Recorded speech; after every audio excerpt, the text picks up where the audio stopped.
I came out the house with her, something hit and crushed her right against the side of my head. We had all gone to the back door.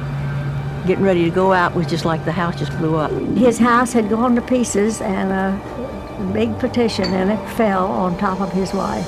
I held on to her, and we went out of the building together. As soon as I got outside, the wind sprung. I said, she went one way, he went away, and I never saw him again. They are the survivors, the fortunate ones who lived to speak for hundreds of others whose voices were silenced on Labor Day 1935. This is their story.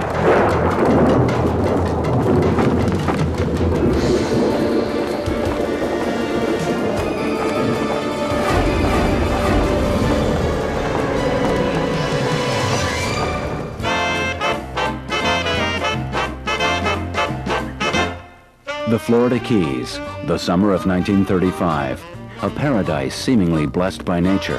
For Lucy Parker Schooley, a young girl at the time, growing up here was close to heaven. It was wonderful. We used to go fishing all the time and got all the crawfish you wanted. And moonlight nights we'd go on boat rides, you know, it was just beautiful. We thought we were, we were poor, but we weren't. Fisherman, guide, and turtle hunter Jimmy Woods remembers that lost innocence. Well, you could lay anything you want to down any woods here and come back a month later right where you left to lay it. You sure can't do that now. On September 2nd, 1935, a big part of that innocence was swept away. Because under its beauty and largesse, nature had a dark side. This narrow, low-lying archipelago stretching south 100 miles into the Atlantic could turn ugly, dangerous. It's a region about which one of its residents, Ernest Hemingway, wrote, There is no autumn, but only a more dangerous summer. Evanette and Lauriette Pinder lived with their parents right on the beach. You just look at it and wonder how it can get so mean, I'll tell you, because it sure was. How can anything so beautiful become so hateful and mean and so dangerous? The local residents were about to discover just how dangerous. They had all experienced hurricanes before, and with a youngster's sense of immortality, Lucy Parker reveled in that danger. I loved hurricanes. Screwy maybe, but I liked hurricanes. Now in 26 and 29, we had a big time, because I was young. And I did until it hit that night. But my Uncle Preston and Daddy said it was going to be a bad one. And when it hit, that night we found out how bad. By the time it was over, not only hundreds of souls, but also paradise would be lost. In the days before killer storms took innocent names like Camille or Donna, the lime growers, pineapple planters, and fishermen of the Keys, the conchs, didn't need warnings dropped from airplanes to know a big one was on its way. Jerry Wilkinson, president of the Upper Keys Historical Preservation Society. The local families relied completely on their barometers. The hurricane forecasting was not an art with radars and hurricane-seeking airplanes and things like we have today.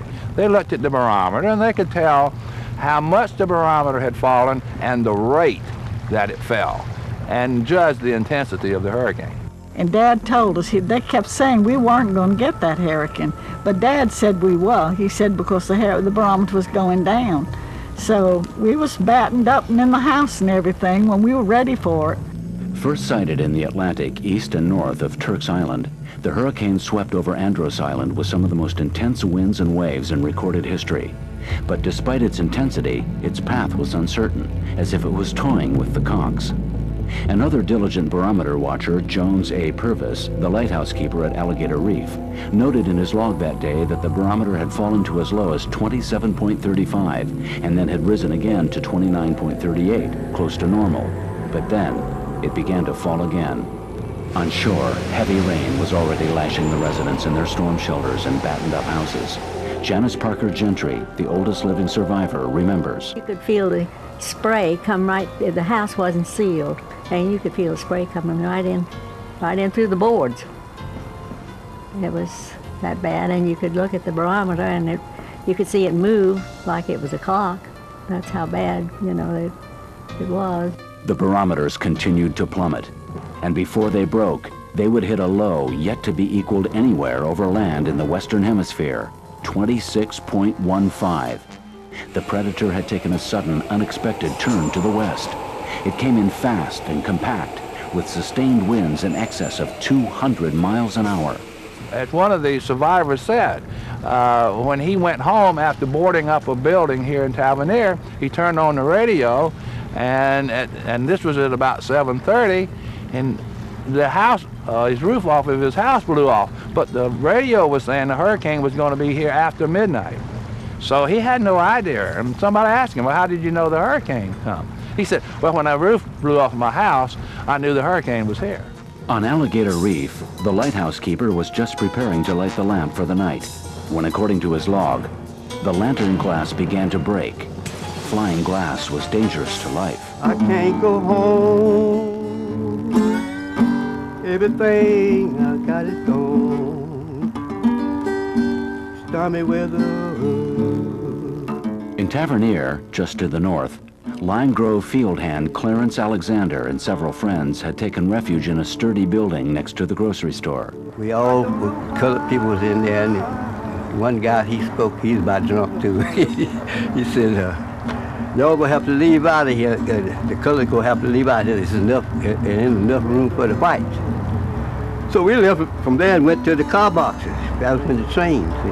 Car boxes. We got in the car boxes, and late that evening, about 3 o'clock, when everybody done got out from over there in the car box, the wind started blowing, and that's when the sad time came over.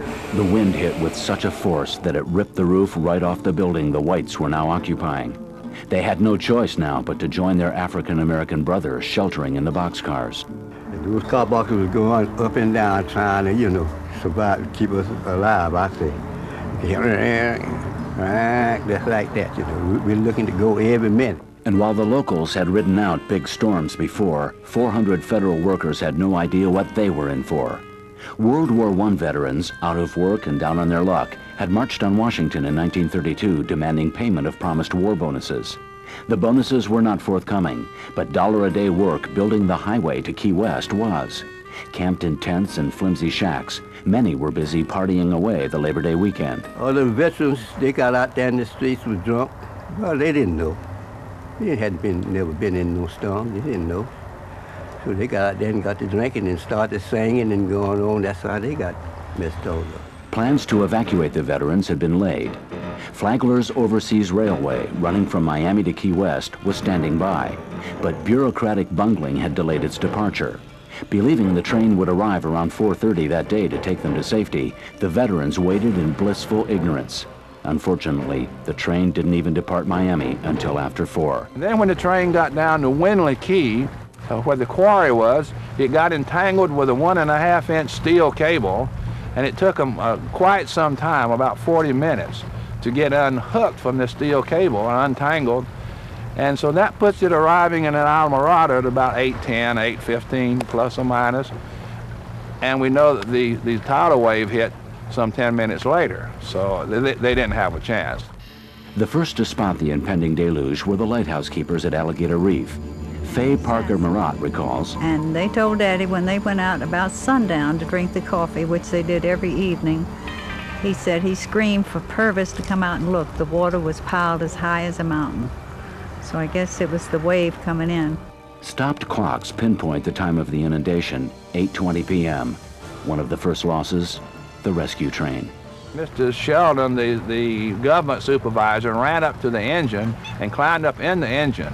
And he was talking with the train crew about the same time that the water come across. And the water was so deep that it put out the firebox. The surge was so powerful it knocked all the cars off the tracks, except for the 30-ton steam locomotive. A reporter, William Johns, was on board. He wrote, I was in the smoker in the last passenger car when the wave hit. The car crashed over on its right side, and water poured in the broken windows on the ocean side. I grabbed a seat and hung on while water poured in. Somehow I got outside the smoking compartment and lay against the side, a few inches from a broken window through which water, coconuts, and debris poured in. Jimmy Woods, 19 at the time, had taken cover in his parents' house with 3 sisters and a brother. The building started to raise. We knew it was going. So we got outside. But when that thing turned off before my mother got out, and a big refrigerator fell on her when the house turned over. Jimmy escaped, running with his baby sister in his arms. And when I came out the house with her, something hit and crushed her right against the side of my head. And she was dead. She was killed instantly. That just crushed my whole side of my face. External pressure was so low that frame houses literally began to explode. Nolan Parker, deaf since childhood, remembers looking for a stronger shelter. Well, let's cross that way. That house had 4 bedrooms in it, a living room and a dining room, kitchen inside of it. Now, only that, all of a sudden, it's a boom, and what hit it, smashed it into 1,000 pieces. Bernard Russell had taken refuge with his family in a fortified lime packing shed, the same building that had sheltered them through 2 previous hurricanes. The pressure inside the house was so that the glass, we had it all shuttered up, but the glass actually blew out, but it didn't come in, it went out. Coming under the door was muddy water. That tells me that's not rain.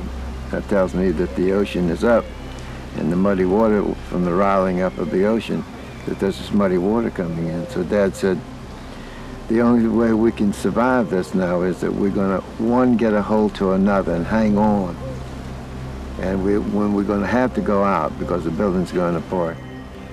When the water started to come in under the door, my dad reached down and tasted it. He says, that's salt water. Dolores Pinder brothers, Yvonette's and Lauriette's niece. They had already nailed everything up to the windows because the windows were blown in. And I remember Daddy saying, we better go outside because this house is going to go to pieces. And we had all gone to the back door, getting ready to go out. It was just like the house just blew up. Well, Mother and I grabbed a hold of each other. And we found something to crawl up on, and we crawled up on it, and we didn't get up on it good, and we got knocked off. But that happened to us 2 or 3 times. Edney and Edna Parker knew they'd have to move their family to a stronger shelter too. But before they could take action, the roof blew off and a cataract crashed in over the top. Just the 4 walls were standing, and the water came up so fast it was to my neck. And Papa tried to get all of the kids in one room, they'll all be together, but my husband and Nolan and myself got separated from the rest of them. I had my sister in this arm, husband in this arm. Both of them were short people and they couldn't swim. So I was holding them up out of the water, see? But people who said they wasn't scared, they was scared. I was scared. Even my father, a veteran of Falcon, told me. He said, I was scared, son. My sister was 22 years old, my older sister, and she had a little boy that was about 3 years old. I wanted her to let me hold him, and then she could hang on to me, but she had a death grip, and she wouldn't. So I held on to her, and we went out of the building together. Well, as soon as I got outside, the wind sprung us, and she went one way, he went one way, and I never saw him again. Alone, pitch black, raging flood. Swept blindly through the thorny lime groves, Russell was pounded by rain that he said could peel the skin off the back of your ears. Something hit me in the back, and I'm saying it was like a 2x4 that was broken, a crack, and hit me in the back, and it drove into it, and it kept pushing me and pushing me, pushing me, until I was underwater. And I took a couple of good gulps, and I figured, you know, well, this is it. And the same way that it hit me, the same way it did, it just pulled out like that, and I shot back to the top of water. Jimmy Woods, already injured and having lost his baby sister, was trying to get his other sisters to his uncle's house when he was hit again in the back of the head by a wind-borne water tank. I think it hit me before I passed out. 11-year-old sister, she says, Lord save me. She went through it without a scratch on her. And a 9-year-old sister, she was beat to a pulp. She walked down to where my uncle's house was, and she came back there with a green turtle in there. And she knocked at the door, and Betty King come out there, and she said, come on inside. But she wouldn't, because every stitch of clothes she had on blew off. Betty King went and got a blanket wrapped around her and took her outside. Daddy found clothes for her. Clinging to her husband and 4-year-old daughter, Evanette Pinder was swept away in the torrent.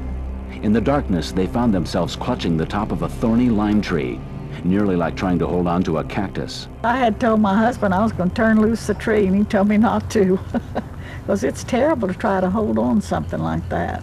Some people's houses floated like the parsonage, floated all the way up onto the highway. Other houses floated up, and one of them in one place hit the depot rail and blew the depot away when the house banged up against it like that. But the people in the floating houses had it easy compared to the veterans, now hanging to the railroad tracks like wash whipping on a clothesline. The average height of the railroad track, I say average because it changed where bridges are and so forth, was 8 feet above mean sea level. So, and with a 17-foot storm surge, hanging on a piece of track 8 foot above sea level, meaning you're now 9 feet under the water. So that doesn't cut it. Ernest Hemingway arrived as part of the rescue effort. He imagined the fate of these men. The railroad embankment was gone. The men who had cowered behind it, and finally when the water came, clung to the rails, were all gone with it. You could find them face down, face up in the mangroves. The biggest bunch of the dead were in the tangled, always green but now brown mangrove, behind the tank cars and the water towers. They hung there in shelter until the wind and the rising water carried them away.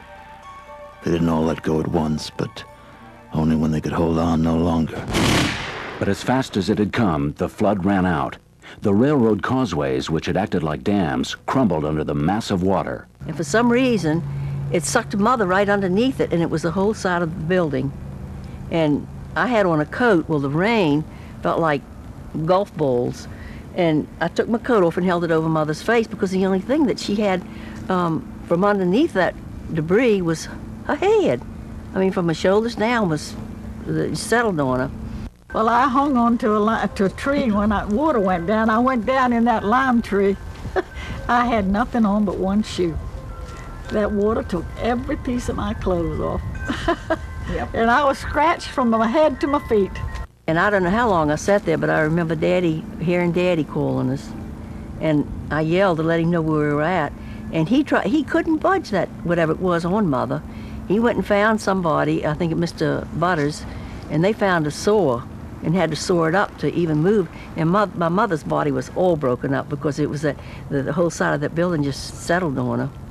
And she almost died before they got her to Miami. And it was so dark. And then of course, you could hear people hollering, and they went out, my brother, who doesn't hear, and a brother-in-law and my dad went out looking to see if they could help anyone.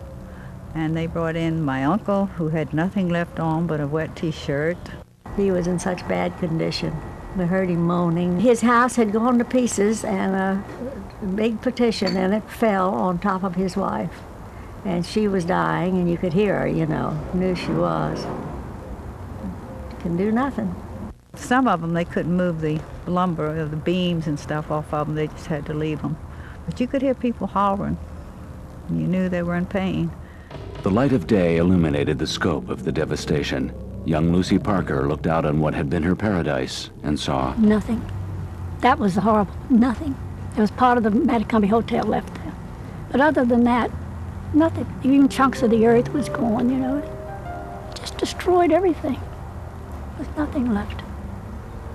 As far as the rescue efforts, a lot of these people were left completely naked, without clothes. It ripped everything they had on them. They had no shoes. They couldn't walk on this coral rock and debris. They had to get around. There was nothing left for them. There was no fresh water.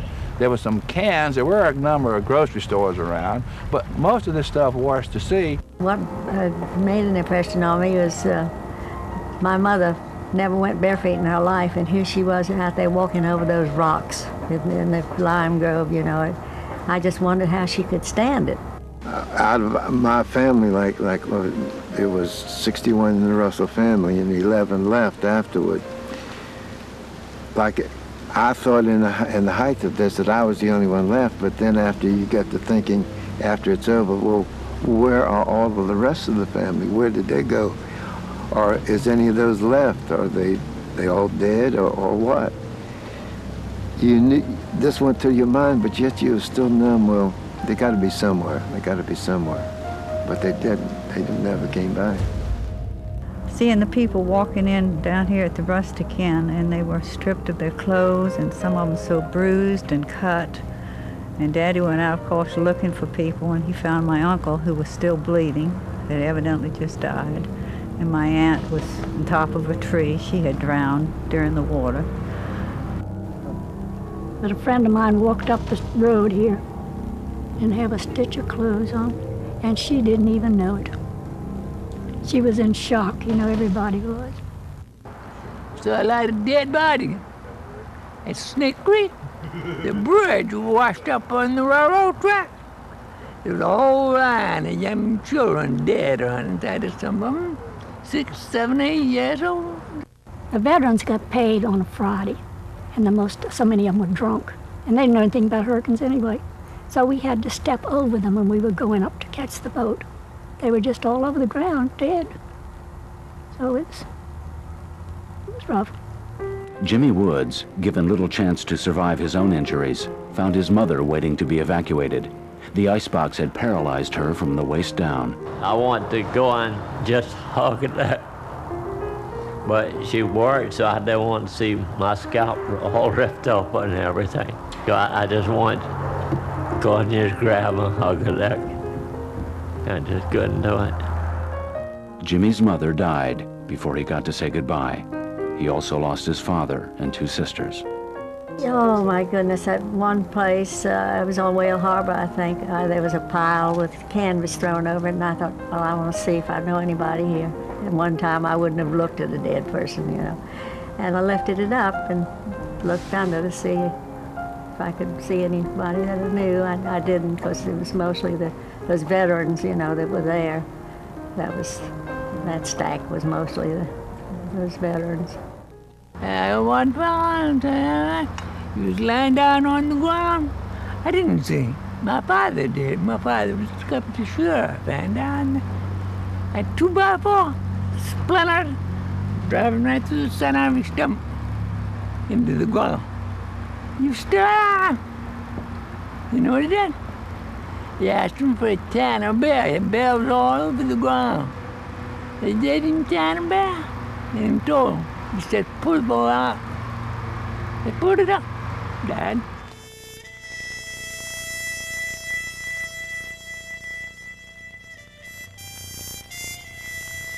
Cleanup crews were met with an overwhelming job. The wind and water had scattered bodies all across Florida Bay. Hundreds would never be found. Others would be, as far as 40 miles away. One of the biggest mysteries I know of this hurricane was that I had a first cousin who had a little baby at the time, and she was found over on Cape Sable, which is 40 miles away, and she was still alive when she got there, and she still had the little baby in her arms. And they knew she was still alive because they could tell where she crawled into up the beach in the sand. With the danger of wind and water gone, a new threat raised its ugly head: disease. Pestilence. As far as the state health people said, there's nothing to do but cremate these bodies in situ, in place, right here on the islands, right where they're found. They had to wear gas masks. The odors were so bad. They had to disinfect their hands just about every 15 minutes. They had to go put mercuricombs on their hands because the tissue was just literally falling off the bones. Ernest Hemingway had come by boat from his home in Key West to help. A wounded World War I veteran himself, he was outraged by the fate of his fellow veterans. He felt they could have been easily evacuated. You found them high in the trees where the water had swept them. You found them everywhere. And in the sun, all of them were beginning to be too big for their blue jeans and jackets that they could never fill when they were on the bum and hungry. Well, you waited a long time to get sick, brother. 67 of them. And you got sick on the 68th. The celebrated writer was not the only one profoundly disturbed by what he found on Upper Matacumbe. And I met the gentleman the other night at one of our presentations who had come down from Miami, and they had brought 6 skiffs along behind a pleasure boat to go around looking for him. So I asked him about, if he could tell me real quickly about, what it was like getting the victims out of the mangroves and so forth. And he says, oh no, he says, every time I think about it, he says, I break up. I'll talk to you about other things, but he says, I just can't force myself. He says, I still have nightmares of that, and I'm not going to put myself through that again. And the rescue effort itself had its dark side, looting by the very people sent to restore order. And we walked to the beach before they took us out. And we picked up a lot of my mother's silver because the house was out on the beach. And we wanted to take it with us. And these, I think it was Coast Guard, I don't know who they were. They said, you leave it there, we'll take care of it. But we never did see it anymore. So when one of my aunts, when they found that her finger had been pulled off trying to get a ring.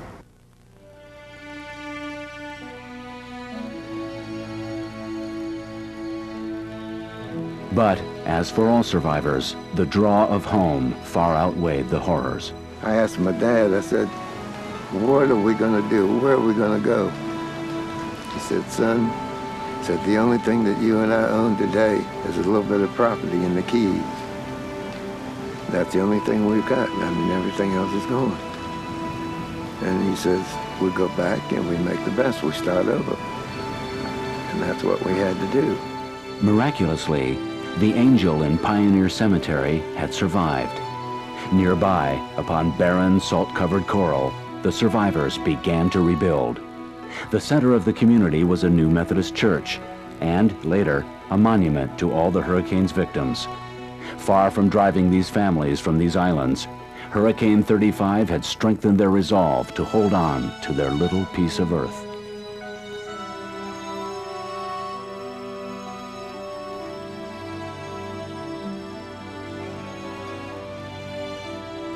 I think it really gives them a sense, of belonging, a sense that they really did like this, whatever it was that was intrinsic, whatever it was about this, that they really liked this. And a little thing like having their families washed away and their homes destroyed was just one of the milestones in getting through this stage play that we call life.